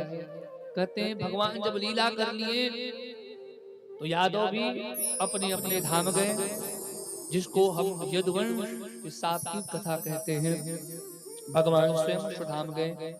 भागवत जी में बड़ा ही सुंदर नवयोगेश्वर संवाद का भी वर्णन किया गया है। दत्तात्रेय जी महाराज ने अपने जीवन में 24 गुरु बना करके सुंदर संन्यास धर्म का उपदेश दिए हैं। विशेषकर पृथ्वी मैया को गुरु बना करके दत्तात्रेय जी ने सीखा कि संत को सन्यासी को पृथ्वी के तरह सहनशील होना चाहिए, है ना। संत को बहुत ज्यादा धन संग्रह नहीं करना चाहिए। इस क्रम में उन्होंने मधुमक्खी को गुरु बनाकर सीखा कि मधुमक्खी जो है शहद को एकत्रित करती है और अंत में आकर के उसका प्राण भी ले लेते हैं और उसके शहद को भी छीन लेते हैं, मधु को भी छीन लेते हैं। इसलिए महात्मा को भी एकदम संग्रही नहीं संग्रही होना चाहिए। ऐसे 24 गुरु बना करके संन्यास धर्म का संपादन किए। आगे अजगर को गुरु बना करके उन्होंने सीखा, अजगर करे न चाकरी पंछी करे न काम। संत को बहुत ज्यादा भोजन के लिए या व्यवस्था के लिए ज्यादा परेशान नहीं होना चाहिए। धन आदि का संग्रह में नहीं लगना चाहिए। भगवान का भजन करना चाहिए, जो मिले उसे खा करके संतुष्ट हो जाना चाहिए। भागवत जी के 12वें स्कंद में, जिसको आश्रय स्कंद कहा गया है, इसी स्कंद में सुखदेव भगवान परीक्षित जी महाराज को अंतिम उपदेश दे रहे हैं। आज 7वां दिन है। इसी के साथ हम लोग कथा को विश्राम देंगे। एक सुंदर विदाई भाव लेकर के फिर यहाँ से प्रस्थान करेंगे। कहते हैं सुखदेव भगवान, राजन आज 7वां दिन है, आज तक्षक आएगा, तुम्हें टसेगा, कहो अभी भी तुम्हें मृत्यु से भय है। परीक्षित जी हाथ जोड़कर बोले, नहीं महाराज, सिद्धोस्मि अनुगृहीतोस्मि। एक तक्षक क्या 1 लाख तक्षक आकर के भी डसेंगे तो भी मुझे नहीं मार सकते, इस परीक्षित के शरीर को नष्ट कर सकते हैं। गुरुदेव हम तो आत्मा है, आत्मा को कोई काट नहीं सकता, मार नहीं सकता। नैनम छिन्दन्ति शस्त्राणि नैनम दहति पावकः न चैनम क्लेदयन्ति आपो न शोषयति मारुतः। मैं तो नित्य हूँ, शाश्वत हूँ, अविनाशी हूँ, अजेय हूँ। आत्मा का न कभी जन्म होता है न कभी मृत्यु होती है, मैं कैसे मर सकता हूँ। शरीर की बात रही तो शरीर नष्ट होगा, और शरीर का वैसे भी 3 ही गति है। जला दीजिएगा, शमशान में ले जा करके एक मुट्ठी राख हो जाएगा। जल में फेंक दीजिएगा, चील कौवे नोच कर खा जाएंगे। जमीन में भूमि में गाड़ दीजिएगा, कीड़ा मकोड़ा बन जाएगा। 3 के सिवा शरीर का चौथा कोई गति ही नहीं है। और मरता केवल शरीर है, आत्मा कभी नहीं मरता। हम आपका अस्तित्व अतीत इस शरीर से नहीं है, किससे है, आत्मा से है। अगर यही शरीर और आत्मा का ज्ञान हम जीवों को सम्यक प्रकार हो जाए ना, तो जन्म मृत्यु का चक्कर हमेशा हमेशा के लिए खत्म हो जाता है। और मरने का जो हमारे अंदर जीवन में भय होता है वो समाप्त हो जाता है। इस प्रकार जब सुखदेव भगवान ने परीक्षित के मुखारविंद से यह दिव्य ब्रह्म ज्ञान को सुना तो सुखदेव भगवान प्रसन्न हो गए। वाह राजन, मेरी कथा सुनाई सार्थक हो गई। बस जीवन का यही सत्य है, शरीर नष्ट होता है, व्यक्ति विशेष कभी नहीं मरता। बोल सुखदेव भगवान की। सुखदेव भगवान को प्रणाम किए परीक्षित जी महाराज, और वहां से सुखदेव भगवान अंतर ध्यान हो गए। बोल सुखदेव भगवान की। श्रीमद् भागवत महापुराण की। प्रारब्धानुसार तक्षक नाग छद्मवेश धारण करके आया और जैसे ही परीक्षित जी को काटा, कहते परीक्षित जी के शरीर से दिव्य तेज निकला और जाकर के भगवान के चरणों में विलीन हो गया। इस प्रकार भागवत सुनने से परीक्षित जी परम मोक्ष को प्राप्त हुए। बोल परीक्षित जी महाराज की, भक्तवत्सल भगवान की, सच्चिदानंद भगवान की जय जय श्री राधे श्याम। उनके ज्येष्ठ पुत्र जन्मेजय सर्पेष्टि यज्ञ किए, सर्पों को हवन करने लगे महाराज। तक्षक को भी जब मंत्र के शक्ति से वाहन करने लगे तो जाकर इंद्र के सिंहासन से लिपट कर महाराज छुप गया। पर इंद्र के सिंहासन से जब तक्षक भी आने लगा महाराज, तब बृहस्पति जी आस्तिक मुनि के साथ आकर के जन्मेजय को समझाए, तब उन्होंने सर्पेष्टि यज्ञ बंद किया। कहते इसी भागवत जी के अंत में वर्णन है, मार्कंडेय ऋषि ने भगवान का जब महाप्रलय के जल में संपूर्ण सृष्टि, संपूर्ण ब्रह्मांड जलमग्न हो जाता है, तब भगवान वटस्य पत्रस्य पुण्यस्यानम बालम कुंदम मनसा स्मरामि, वट के पत्र पर भगवान अपने दाहिने दोनों हाथ से दाहिने पैर के अंगुष्ठ को पकड़ करके विनिमेय संयंत्रम अपने मुख में डाल करके और उस दृश्य के साथ संपूर्ण जलमय सृष्टि में भगवान विचरण करते हैं। उस दृश्य का मार्कंडेय ऋषि ने दर्शन किया। अब कहते हैं भागवत जी का जो अंतिम अध्याय और अंतिम श्लोक है, जिसको उच्चारण करने से, श्रवण करने से हमें संपूर्ण श्रीमद् भागवत सप्ताह ज्ञान एक कथा श्रवण करने का फल प्राप्त होता है। तो आप सभी सावधान होकर के बैठ जाइए और श्रवण करिए, हो सके तो मेरे साथ उच्चारण करिए। सभी लोग भाव से बोलेंगे हरि ओम। नाम संकीर्तनं यस्य सर्वपापप्रणाशनं प्रणामो दुःखशमनः तं नमामि हरिं परं, तं नमामि हरिं परं। प्यारे जिन भगवान के नामों का संकीर्तन करने से जीव के सारे पाप ताप संताप नष्ट हो जाया करते हैं, ऐसे भगवान के पावन चरणों में हम सब बारंबार प्रणाम करते हैं। ऐसे भगवान कृष्ण के चरणों में हम सब प्रणाम करते हैं। एक बार सभी जोर से बोलेंगे कृष्ण चंद्र भगवान की, शिवदेव भगवान की, श्रीमद् भागवत महापुराण की, वेद व्यास भगवान की, श्री परीक्षित जी महाराज की जय जय श्री राधे। अंत में यही कहना है कि हरि अनंत, हरि कथा अनंता। भगवान की अवतार अनंत है, भगवान की कथा अनंत है। इसको पूरा कोई सुना नहीं सकता प्यारे, पूरा कोई सुन भी नहीं सकता। जितना अधिक से अधिक कोई श्रवण करा ले और जितना अधिक से अधिक कोई श्रवण कर ले, कर करा करके अधिक से अधिक जीवन को अपने पुण्यमय बना सकता है, मंगलमय बना सकता है। अस्तु एक और बात कहेंगे, हमने जो आप लोग को भागवत सुनाई, यद्यपि हमने अपने गुरुजनों से जिस प्रकार अध्ययन किए और मेरी बुद्धि जैसे ग्रहण की तदनुरूप मैं आप लोग को श्रवण कराया। भागवत और भी अद्भुत है और भी सुंदर है। अच्छी न लगी हो तो ये मत कहना कि भागवत ही ऐसी है, हो सकता है मेरे में कमी रह गई हो, पर भागवत बहुत ही अद्भुत है, बहुत ही अद्भुत है। यह बात कह करके एक सुंदर भाव के साथ में इस ज्ञान में से विदा लेंगे। आइए इस भाव को गुनगुनाते हैं कि मिलन 7 दिन का हमारा तुम्हारा, मिलन 7 दिन का हमारा तुम्हारा, रहे जिंदगी तो मिलेंगे दोबारा, रहे जिंदगी तो किस्मत में लिखी थी मुलाकात इतनी, हंसी खुशी गुजरी सौगात अपनी, किस्मत में लिखी थी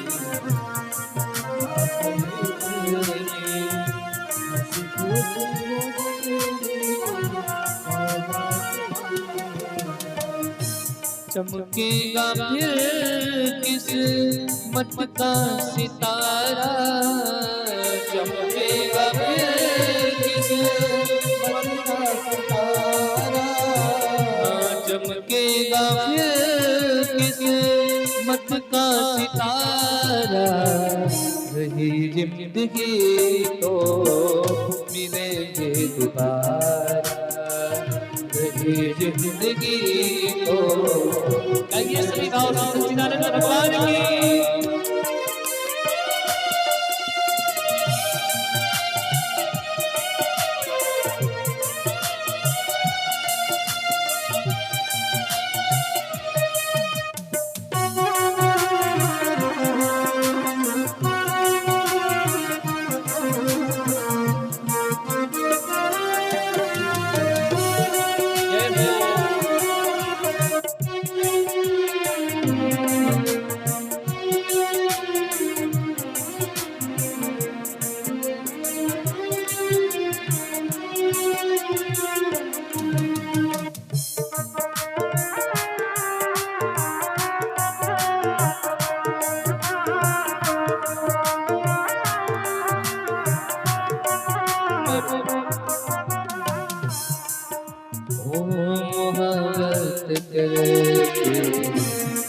तो न देना, कभी कभी हमको याद करते रहना,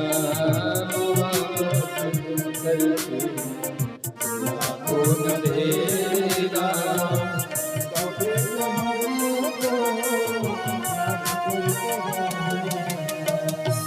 करना न तुम कभी हमको किनारा, करना न तुम कभी हमको किनारा।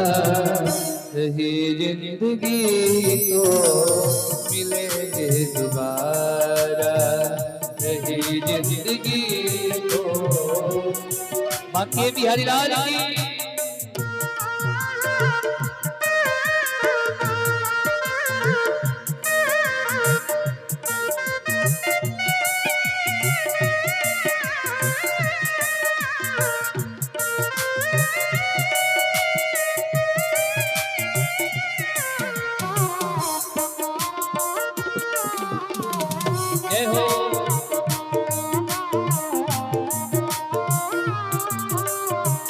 अंतिम भाव निवेदन करना है।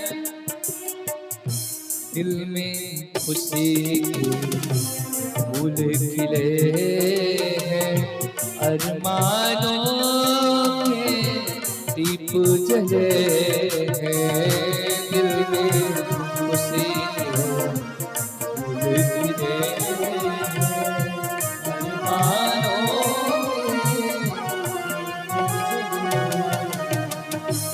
जाने कब मिलेगा फिर से नजारा, जाने कब मिलेगा फिर से नजारा। रही जिंदगी तो मिलेंगे दोबारा, रही जिंदगी तो मिलन आज तक था हमारा तुम्हारा, मिलन आज तक था। और ही जिंदगी तो मिलेंगे दोबारा, यही जिंदगी तो। और अंतिम भाव है, इस भाव से आप लोगों को शुभकामना भी देनी है, गलती हुई तो इसके लिए क्षमा भी, और फिर इस भाव के साथ इस मंच से हम लोग विदा ले लेंगे। कहना है ये आशापुर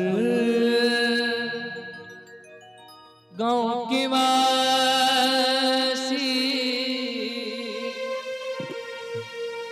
वाराणसी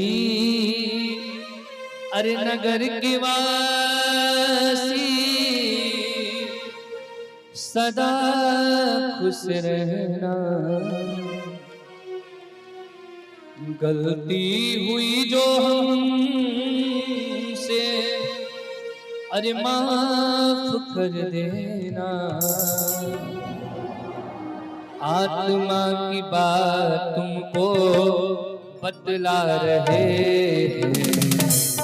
हम ब्रजवासी अपने घर जा रहे हैं, ब्रजवासी अपने घर जा रहे हैं, ब्रजवासी अपने घर जा रहे हैं। वाराणसी नगर के वासी सदा खुश रहना, आशापुर गाँव के वासी सदा खुश रहना।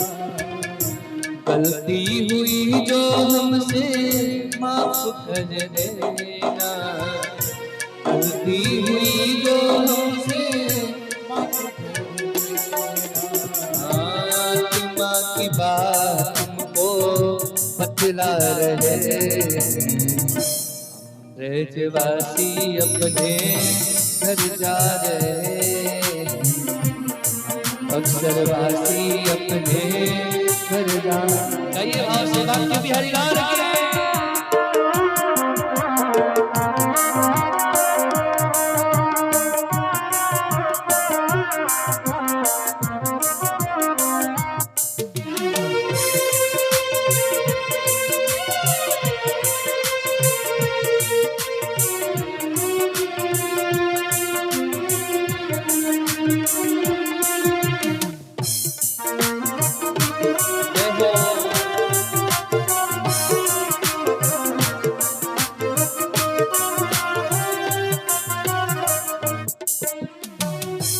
भूले नहीं हम नाम तुम्हारा, भूले नहीं हम प्यार तुम्हारा।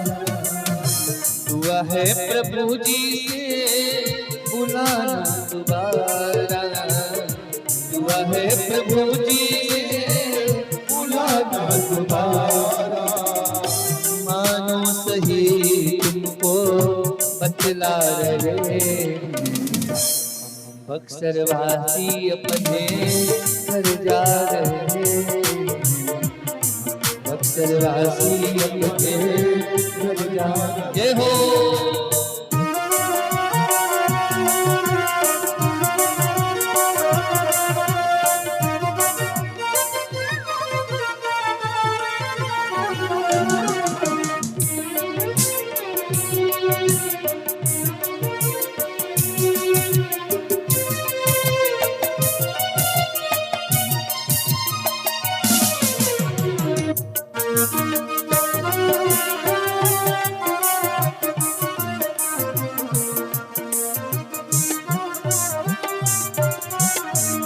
और आप सबके द्वारा जो इतना प्रेम मान सम्मान प्राप्त हुआ है, इसके लिए बस एक भाव गुनगुनाना है।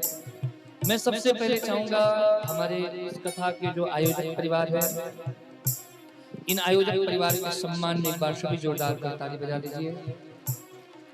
साथ ही साथ मोहन आचार्य जी के द्वारा मैं आप सबके बीच आए और आप सबको कथा सुनाने का हमें भी सुअवसर मिला।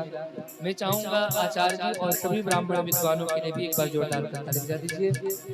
साथ ही साथ हमारे परम आत्मीय श्री प्रेम नारायण आचार्य तांबर जी महाराज, आपके पावन नेतृत्व में ये बहुत ही सुंदर हम अच्छा से कथा कर पाए। मैं चाहूंगा आप इनके सम्मान में भी एक बार जोरदार ताली बजाइए। एक स्वयं वही कथावाचक है और हमारे साथ आए, ये मेरा सौभाग्य है। और मेरे कदम में कदम मिलाकर चलने वाले हमारे तारक के स्वर के गंधर्व बंधु, इनके बिना तो मैं अधूरा हूँ। ये बजाना बंद कर दे तो मैं क्या ही गाकर सुनाऊंगा। इसलिए हमारे अंग हैं और ये हमारे ये पूरक है। मैं चाहूंगा इनके सम्मान में, इन तीनों के सम्मान में एक बार जोरदार आप सभी ताली बजाइए। दिल्ली से चल करके आए हमारे रोहित भैया, हमारे वो बड़े भैया, जिन्होंने इस कथा को लाइव प्रसारण करके देश विदेश सब तक दिखाने सुनाने का कार्य किया है। मैं चाहूंगा इनके भी सम्मान में एक बार जोरदार। हमारी ये जो साउंड ऑपरेटर है, साउंड वाले भैया है, जिन्होंने सुंदर साउंड देख करके हम लोग के मान सम्मान को रखे। मैं चाहूंगा इनके सम्मान में एक बार जोरदार ताली। साथ ही साथ आप सब इतने संख्या में आकर के कथा सुने, प्रेमाचार्य पीताम्बर का मान सम्मान को रखा और बड़े भाव से सुने, बड़े भाव के साथ सुने। मैं चाहूंगा एक बार आप सब अपने सम्मान में जोरदार ताली बजा दीजिए। और इस कथा में जो सहयोगी हैं या इस कथा का कोई विरोध भी किए हों, इस कथा का सम्मान क्यों या अपमान क्यों, मैं चाहूंगा सब भगवान की सृष्टि में बने हैं, सब भगवान में है, सिया राम में सब जग जानी। ये तथा सबके सम्मान में एक बार जोरदार ताली बजा दीजिए। और मैं जहाँ कहीं भी कथा करता हूँ तो कथा के विश्राम में दक्षिणा तो होनी चाहिए। कोई भी यज्ञ हो, कथा हो, बिना दक्षिणा के यज्ञ कथा पूर्ण होता है। और मैं तो हर मंच से अपने कथा के विश्राम में एक ही दक्षिणा मांगता हूँ, क्या भैया धन दौलत या धन चढ़ाओ नहीं चढ़ाओ कोई दिक्कत नहीं, क्योंकि कहते जो भागवत जी के शरण में, भागवत जी के समीप में बैठ करके जो कथा सुनता है वो धन धन में हो जाता है, हर चीज से संपन्न हो जाता है। भागवत भगवान सब कुछ उसे प्रदान करते हैं। तो हम इसी भागवत जी के कल्प वृक्ष के छत्र छाया में हम भी पड़े हैं, तो हम कैसे निर्धन हो सकते हैं। इसलिए भागवत जी हमें बहुत कुछ दी है और बहुत कुछ प्रदान करती रहती हैं, आवश्यकता से ज्यादा हमें मिलता है। तो मैं धन तो कम मांगता हूँ, पर एक चीज जरूर मांगता हूँ कि भैया इस भागवत जी पर भले कुछ द्रव्य कम चढ़ाओ, चढ़ेगा, चढ़ाना है ना, तो बस अपने मन में एक संकल्प करो कि जाने अनजाने में हमने जितना भी पाप किए थे वो तो भागवत कथा सुनने से हमारा सारा पाप नष्ट हो गया। आप इस भागवत जी के समक्ष एक ही वचन दो, हमें एक ही प्रतिज्ञा करो, संकल्प करो कि महाराज आज से पहले जो भी पाप किए थे वो तो कथा सुनने से धुल गया, पर आपको आज हम संकल्प करके प्रतिज्ञा करता हूँ, आपको वचन देता हूँ, वचन देती हूँ भागवत जी के समक्ष कि आज के बाद जाने अनजाने में हम कोई पाप नहीं करेंगे, हम ऐसा कोई गलत कार्य नहीं करेंगे जो वेद विरुद्ध होगा। हम आज से वही कार्य करेंगे जो वेद विरुद्ध होगा। ये आप हमें वचन देते हो ना, प्रेमाचार्य पीताम्बर के लिए इससे बढ़ के दक्षिणा और कुछ नहीं हो सकती, और कुछ नहीं हो सकती। बस सबसे प्रेम करो, सबका सम्मान करो, माई बाप किसी से ईर्ष्या मत करो, किसी से द्वेष मत करो, किसी को नीचा मत दिखाओ। भरी सभा में कोई आपका अपमान करे, हंस करके मजाक उड़ाए, आपको जितना कष्ट होता है वही कार्य किसी और के साथ आप न करें। किसी से भेदभाव मत करें। हम सब ईश्वर अविनाशी, हम सब भगवान के ही अंश हैं, हम सब के वास्तविक माता पिता भगवान हैं। इसलिए ये ब्राह्मण है, ये क्षत्रिय है, ये वैश्य है, ये चतुर्थ वर्ण है, दास है, ऐसा नहीं, सब भगवान के सृष्टि में बने हैं, सब भगवान के हैं। हम चारों उसी भगवान के पिता हैं। इसलिए सब एक होकर के रहो, सब आपस में प्रेम करके रहें, किसी से ईर्ष्या द्वेष न करें, किसी को नीचा न दिखाएं, सबसे आपस में प्रेम करके रहें। जो बड़े हैं सबका सम्मान करें, संत ब्राह्मणों में आस्था रखें, भगवान ही एक सत्य हैं, इस भाव को अपने हृदय में हृदयंगम करें हमेशा के लिए। ऐसा यदि आप हमें वचन देते हो भागवत जी के समक्ष, यही मेरे लिए सबसे बड़ी दक्षिणा होगी और यही मेरा सबसे बड़ा सम्मान होगा। बस यही प्रार्थना करके अंतिम भाव आप सबसे निवेदन करना है। याद तुम्हारी हमको करवाएगी, याद तुम्हारी हमको करवाएगी, याद मिला था कितना तड़पाएगी, याद मिला था कितना तड़पाएगी, आत्मा की बात तुमको बतला रहे हैं, बक्सरवासी अपने घर जा रहे हैं, ब्रजवासी अपने घर जा रहे हैं, आशापुर गाँव के वासी मना बनारस नगर के वासी सदा खुश रहना। गलती हुई जो हमसे माफ कर देना। मानो सही तुमको बतला रहे ब्रजवासी अपने घर जा रहे। ब्रजवासी अपने घर जा रहे। ब्रजवासी अपने घर जा रहे। ये आशापुर गाँव के वासी चैत्र बाबा कॉलोनी के वासी बनारस नगर के वासी सदा खुश रहना। गलती हुई जो हमसे अरे माफ कर देना। आत्मा की बात तुमको बतला रहे। ब्रजवासी अपने घर जा रहे। बक्सरवासी अपने घर जा रहे। इसी भाव के साथ अपनी कथा और वाणी को गोविंद के चरणों में समर्पित करते हैं। आप सभी को प्यार भरा राधे राधे। एक बार सभी जोर से बोलेंगे राधे राधे राधे। मंच पर हम आयोजक परिवार को निवेदन करना चाहेंगे कि आप सभी घर परिवार वाले उपस्थित हों। जिस कथा को हम सभी आज तक श्रवण किए, श्रीमद् भागवत महापुराण, जिसका हम सभी पूजा करेंगे, पोथी पूजा कर करके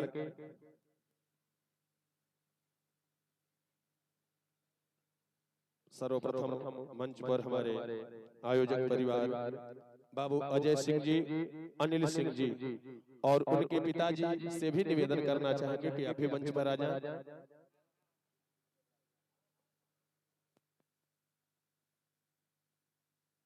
श्री राम नवल सिंह जी अभी मंच पे आए और भागवत श्रीमद् भागवत महापुराण का पूजन करें, पोथी का पूजन करें। ठाकुर जी की कृपा बनी रहे। जय श्रीमन्नारायण, जय जय श्री राधे श्याम। आयोजक परिवार के बाद जो भी भक्त भागवत के पोथी का पूजन करना चाहेंगे, धीरे धीरे बारी बारी से मंच पर आकर के पूजन कर लेंगे।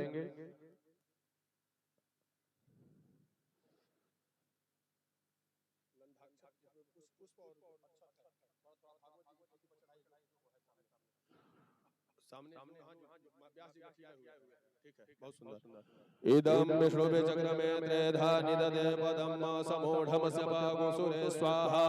श्रीश्चते लक्ष्मीश्च पत्न्या बहोरात्रे पार्श्वे नक्षत्राणि रूपमसिनो व्यातम् इषळन्निखाणमुम् इखाण सर्वलोकम् इखाणः। श्रीमद्भागवत महापुराणाय नमः। सर्वोपचारार्थे गन्धाक्षत पुष्पाणि समर्पयामि, नमस्करोमि।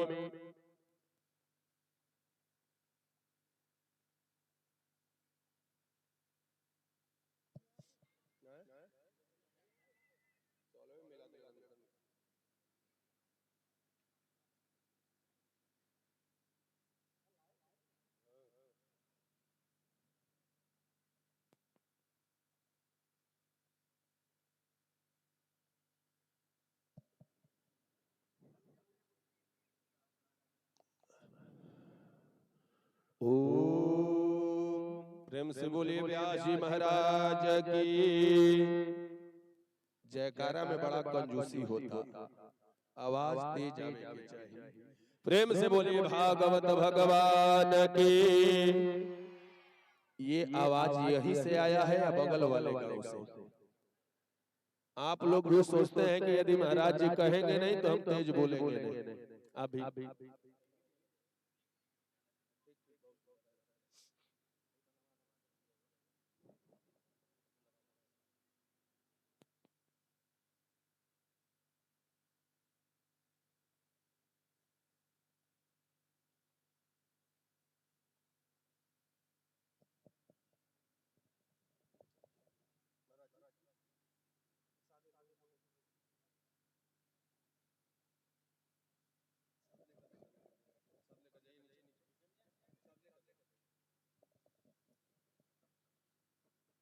महाराज जी के द्वारा प्रसाद ग्रहण करेंगे। यजमान परिवार के सभी सदस्य लोग, बाकी सभी भक्त लोग बारी बारी से आकर के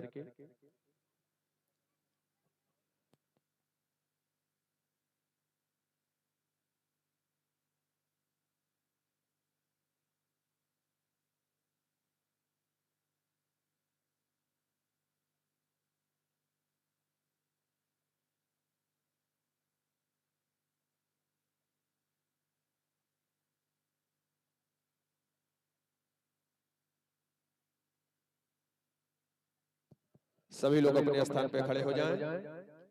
भागवत जी की आरती में हम सभी प्रवेश करते हैं। जय श्रीमन नारायण, जय जय श्री राधे श्याम।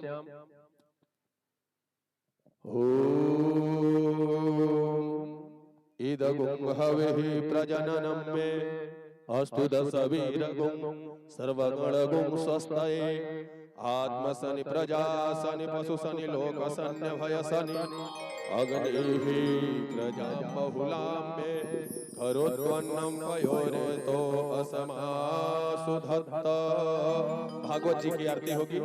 आरती अति पावन पुराण की, आरती अति पावन पुराण की, धर्म भक्ति ज्ञान ध्यान की, धर्म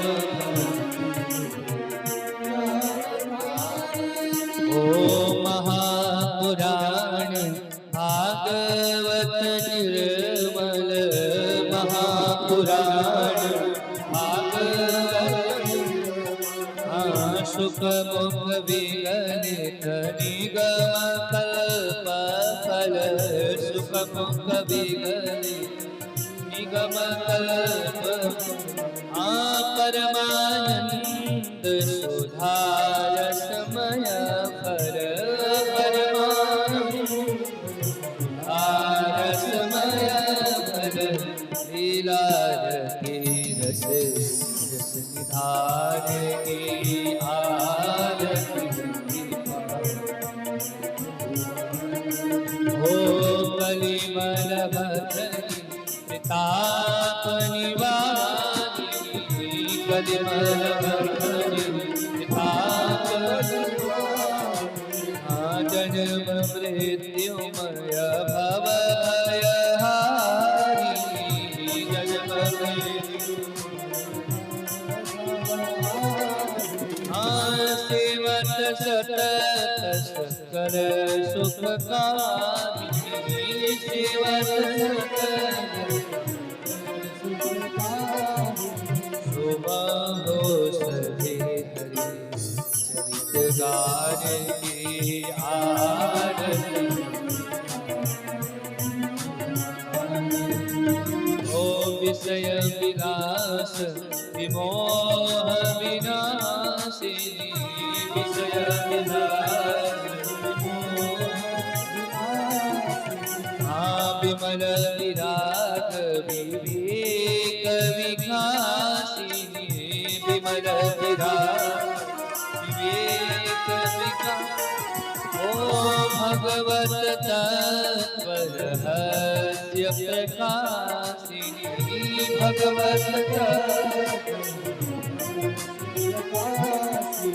परम ज्योति पर ज्ञान की आरती पुराण ओ परमहंस मुनि मन उल्लासिनी, परमहंस मुनि मन आरस कर दया रस रास विलासिनी, रस कर दया रास मुक्ति मुक्ति रति प्रेम सुदासिनी, मुक्ति मुक्ति अथायत जान की आरती ओ कर्पूर गौरम करुणावतारम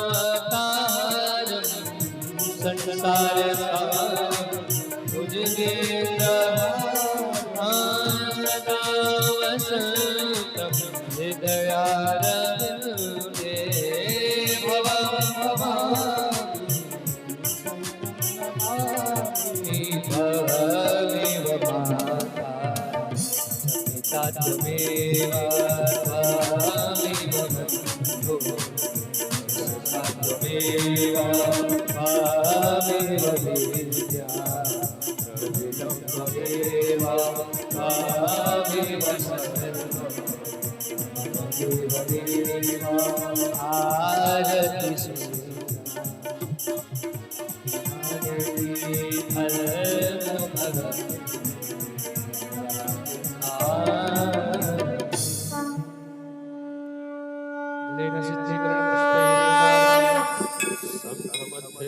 तोयं धामितं देवतोपरि अंगलग्नं मनुष्याणां सर्वं पापं जपोहति।